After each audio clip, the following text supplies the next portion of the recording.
का सिरा मैं जोड़ रहा हूँ, किसके साथ जोड़ रहा हूँ, किसके साथ जोड़ रहा हूँ, देख रहे हैं आप, किसके साथ जोड़ रहा हूँ बेटा, थैंक यू, किसके साथ जोड़ रहा हूँ, ये के साथ तो जोड़ रहा हूँ, ये वाली ये के साथ जोड़ रहा हूँ, लेकिन क्या इस्तेमाल करूंगा, सिरा किसके साथ जुड़ता है, नो के साथ, वेरी गुड। तो मैंने इसको अलग से, ये देखो ये वाला बना,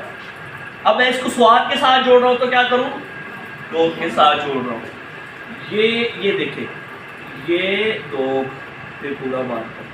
अब चूंकि रे आ रहा है तो जब रे जुड़ेगा आखिर में जो भी हर्फ आएगा ना वो असल शक्ल में होता है, तो एज इट इज इसके साथ ये देखें, तो ये क्या बना, कैसर, स्मार्ट राइटिंग वगैरह। तो ये देखें, इट मीन्स कि जो हमने डेफिनेशन फॉलो की है वो इसके ऊपर पूरी उतर रही है। तो ये आप बच्चों को पता नहीं होता, कुछ और गिफ्ट वगैरह हो जाते हैं, लेकिन आपने जब भी लिखना इस बात का ख्याल करना है, जब एक हर्फ का सिरा